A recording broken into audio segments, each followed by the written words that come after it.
안녕하세요. 작년에 결혼을 앞두고 있다가 파혼한 20대 후반의 여자입니다.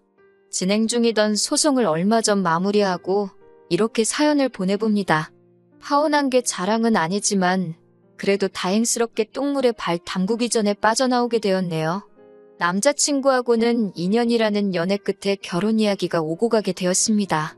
연애하는 동안에는 크게 문제될 일이 아니었지만 결혼 이야기가 오가게 되니 남자친구가 조금 어려워하는 모습이 보였어요.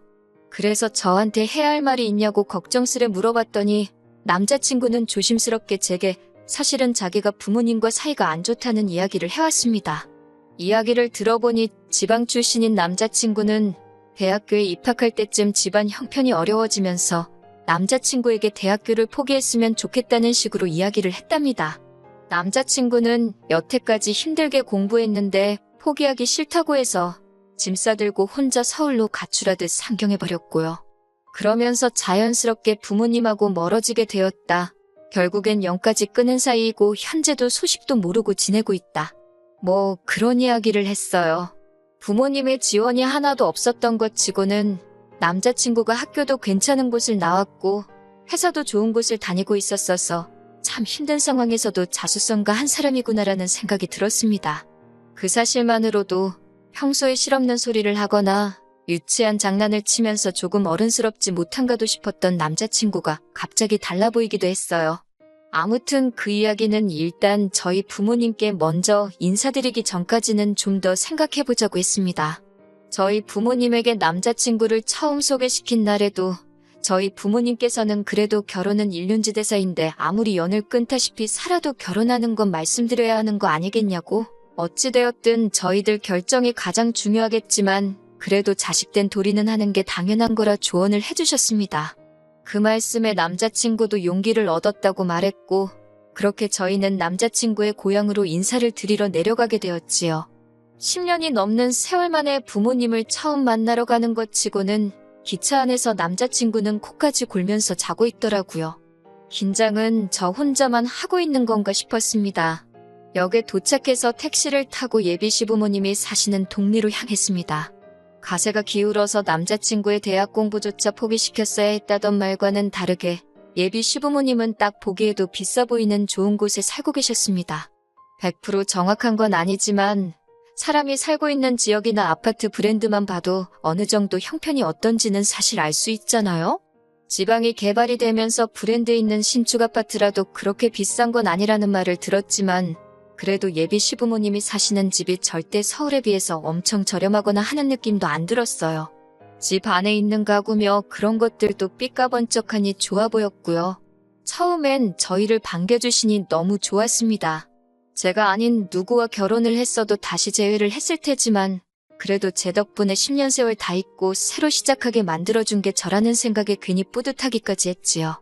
남자친구도 10년이 넘는 그 세월 동안 부모님께 얼마나 죄송스러웠을까, 얼마나 보고 싶었을까 싶었고 예비 시부모님도 자식이 부모 도움 없이 대학도 나오고 좋은 회사에 들어갔으니 얼마나 장할까? 그런 마음들을 제가 감히 헤아릴 수나 있을까 생각했어요. 그런데 생각보단 남자친구도 예비 시부모님도 오랜만에 재회에도 불구하고 말을 서로 아끼더라고요.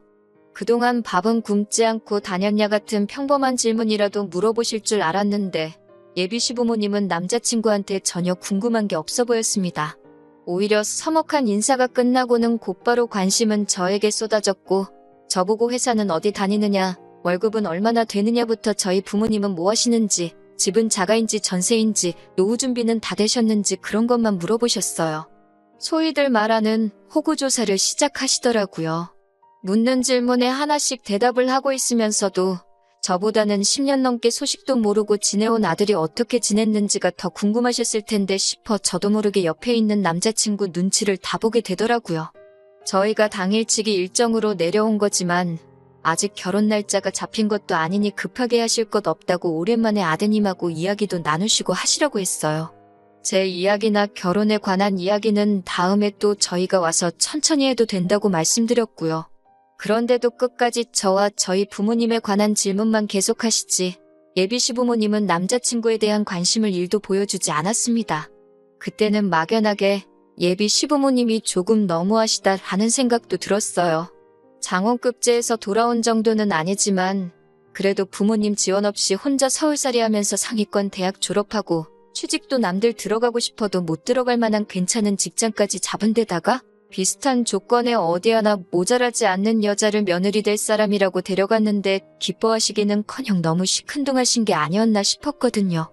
그런데 집으로 돌아오는 기차 안에서도 남자친구는 기분 나빠하는 기색 하나 보이지 않았습니다. 오랜만에 만난 부모님인데 서운하지 않냐고 했더니 그런 게 가족 아니겠냐고 하면서 언제 보든 똑같은 게 좋은 거라며 그날 일을 대수롭지 않게 생각하더라고요. 아무리 무소식이 희소식이라지만 연락 없이 지낸 세월이 몇 년인데 남자친구야 부모님께 반항하고 집을 나가버린 거니 두 분께 면목이 없어서 그 자리에서 조용히 있고 그랬다 쳐도 예비 시부모님이 그러시는 건 이해가 되지 않았어요.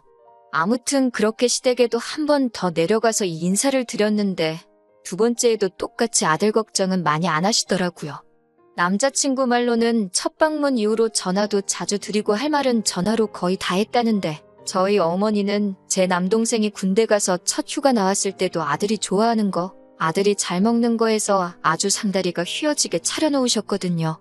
동생은 친구랑 술 먹을 거라고 집에서 밥 안 먹는다고 밖에 나가버리면 어머니가 부모 마음도 모른다고 하면서 엄청 서운해하셨고요. 가풍이 집안마다 다 다르기는 하지만 그래도 저로서는 조금 이해할 수 없는 모습이었습니다. 그래도 남자친구가 저 사이에 그다지 큰 문제도 없었고 결혼 준비는 차차 진행되고 있었지요. 그러던 중 어느 하루였습니다. 결혼할 때 가장 큰 비용이 들어가는 것이 신혼집이니만큼 돈 이야기를 하지 않을 수 없었습니다. 사실 남자친구가 먼저 말을 꺼내줬으면 했는데 다른 건 몰라도 그 부분에서만큼은 말을 아끼고 아무 말도 안 하더라고요. 제가 시집 가려고 모은 건 아니지만 어쨌든 저에게는 6천만 원 정도의 저금이 있었고 저희 부모님께서도 이미 오래전부터 제가 시집을 간다고 하면 2억을 보태주시기로 하셨어요. 그 이야기를 꺼냈고 조심스럽게 남자친구한테도 신혼집에 대해서 어떻게 생각하냐고 물어봤습니다. 다행스럽게도 남자친구도 모아놓은 돈이 저랑 비슷했고 생각보다 훨씬 적었지만 20살 때부터 대학이고 생활비고 다 혼자 힘으로 해야 했으니 말 못할 만한 사용처가 있었을 거라 생각하고 긴 이야기는 하지 않았습니다.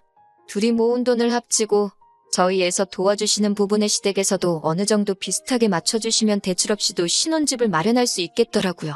그런데 남자친구가 시댁에서 지원금을 받아오기가 조금 그렇다는 겁니다. 인사드렸을 때 필요한 게 있으면 말하라고 하셨기 때문에 예비 시부모님께서 못 도와주시는 상황은 아니구나 생각했는데 남자친구가 반대를 한 거예요.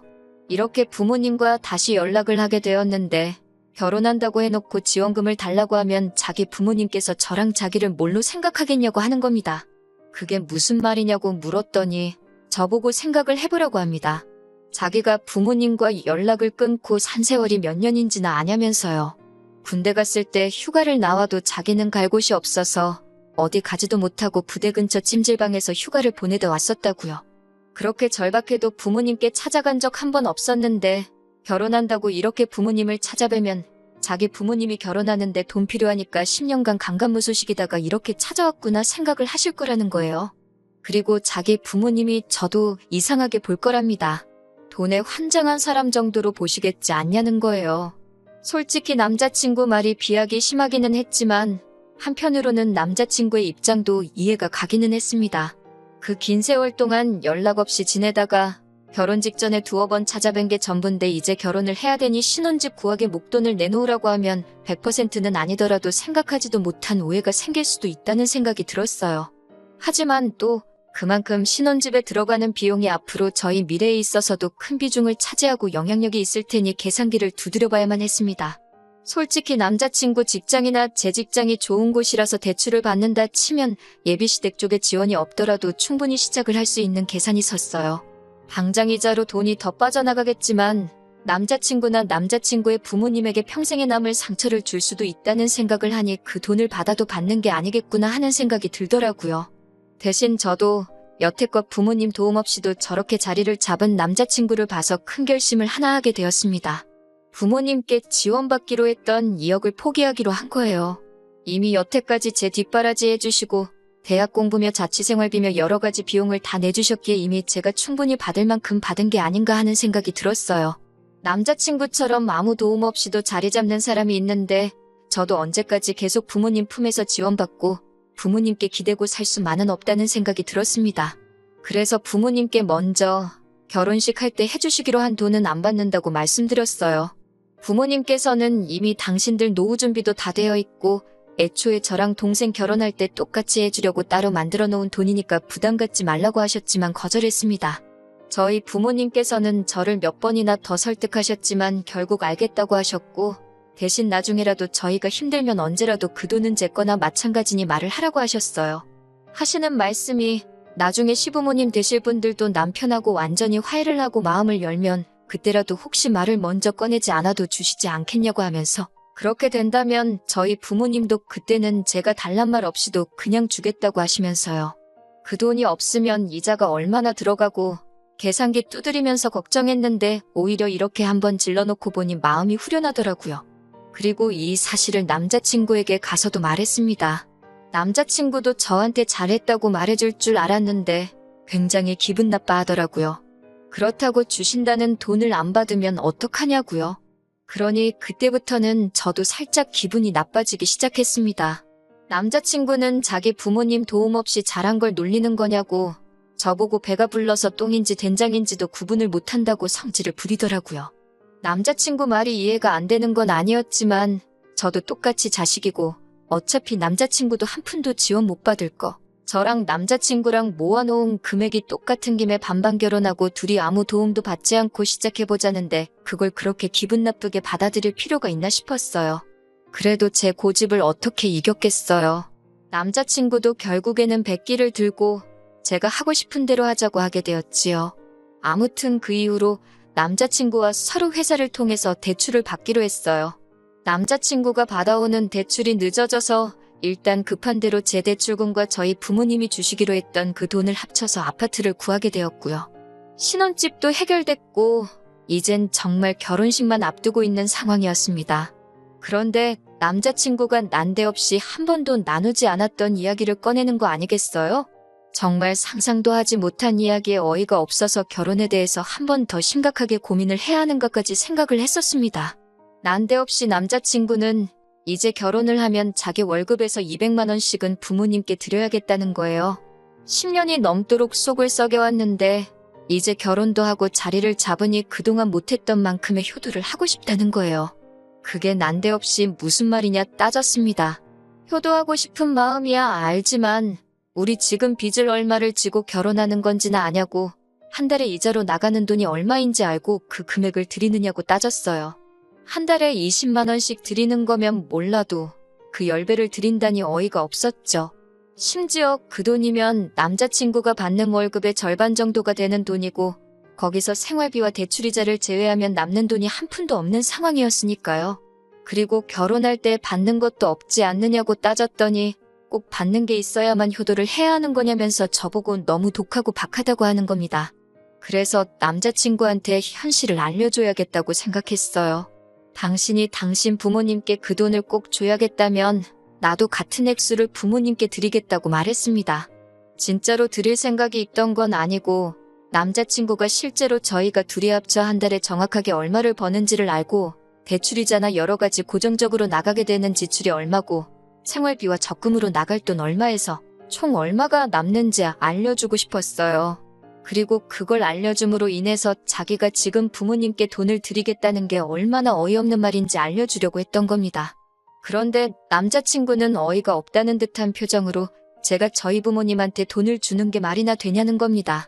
너가 주는 건 되고 내가 주는 건 안 되냐 했더니 저희 부모님이 지원해 주시기로 했던 돈 2억을 안 받기로 했으니 따지고 보면 우리가 저희 부모님한테 2억을 드린 거나 마찬가지인 셈 아니냐고 하더군요. 무슨 그런 어이가 없는 계산법이 있냐고 따지니 안 되겠다 싶었는지 자기가 부모님과 10년 넘도록 연을 끊고 살았고 어쩌고 저쩌고 하면서 정에 호소를 하더라고요. 계속 이야기해봐야 답도 나오지 않을 것 같고 해서 남자친구한테 생각 좀 해보겠다고 말하고 집에 돌아왔습니다.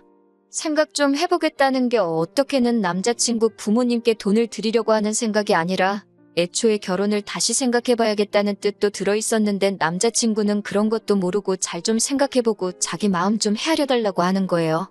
자기도 이제 부모님께 효도하면서 살고 싶다고 말이죠. 그러고 3일도 안 있어서 이것이 전부 다 남자친구가 저와 저희 부모님 돈을 가지고 개수작을 부리고 있었다는 걸 알게 되었습니다. 정말 결혼식 날짜도 잡혀있고 10만 올리면 되는 상황이었어요. 결혼식을 얼마 앞두고서 직접 청첩장을 보내지 못한 사람들에게는 모바일 청첩장으로 대체를 하게 되었습니다.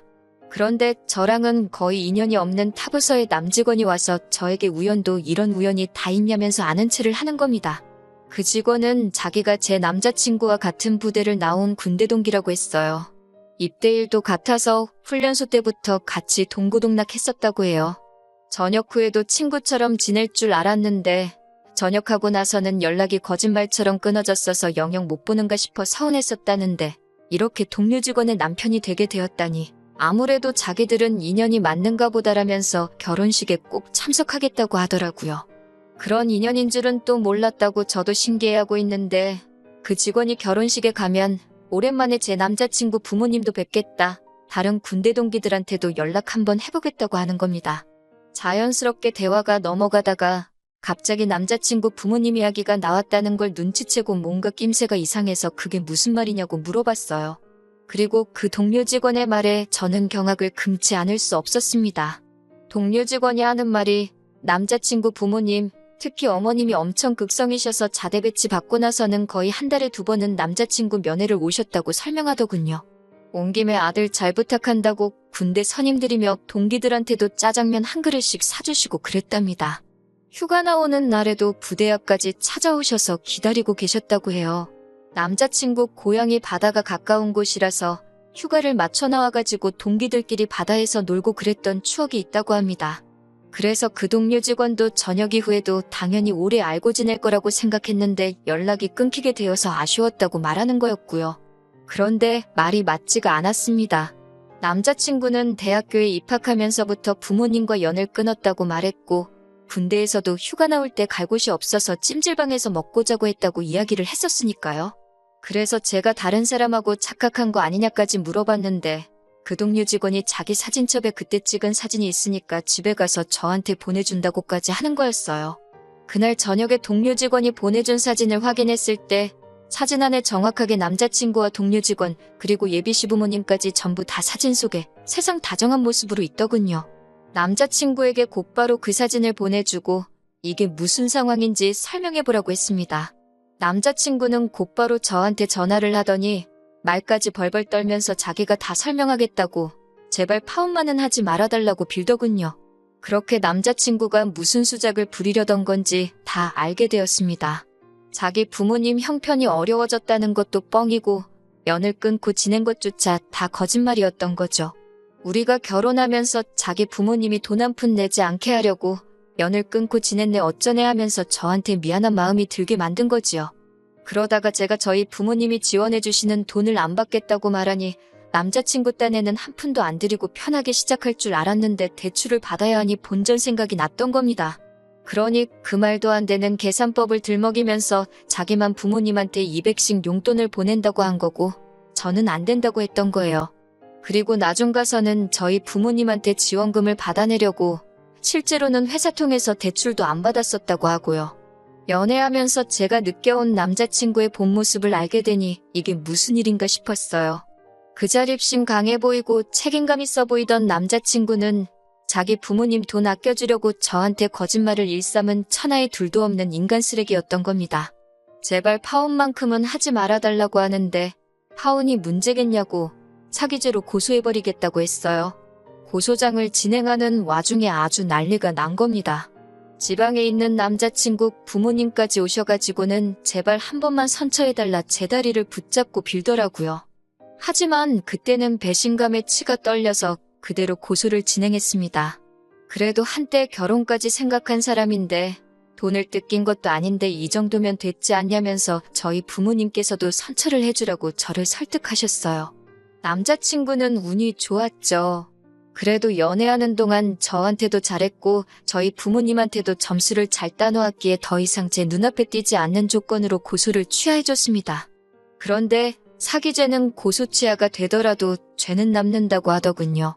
무죄 판결을 받기는 했지만 그 과정에서 결국 남자친구는 회사에서 잘리고 사기꾼이라는 꼬리표까지 얻게 되면서 앞으로의 미래도 불투명해지고 말았다네요. 그 소식을 전해 듣는데 미안한 마음이 들지는 않았어요. 죄를 지었으면 죗값을 치러야지요. 비록 저도 청첩장까지 다 돌려둔 마당에 파혼을 하게 돼버렸지만 오히려 그 편이 저한테는 운이 좋았던 거라고 볼 수 있겠네요.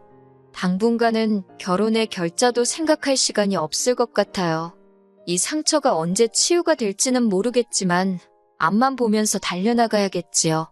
그나마 좋은 소식은 그래도 결혼 앞두고 구해놓은 신혼집이 남자친구가 늦장 부린다고 돈 한 푼도 가져오지 않아서 제 명의로 매매를 했었거든요. 그런데 곧바로 재개발호재가 생겨서 집값이 오르고 있네요. 대출이자 혼자 갚아나가는 건 힘들겠지만 저도 당초에 계획한 대로 부모님 품을 떠나서 한번 제 스스로 자리를 잡아보려고 합니다. 좋은 소식 있도록 저를 응원해주세요.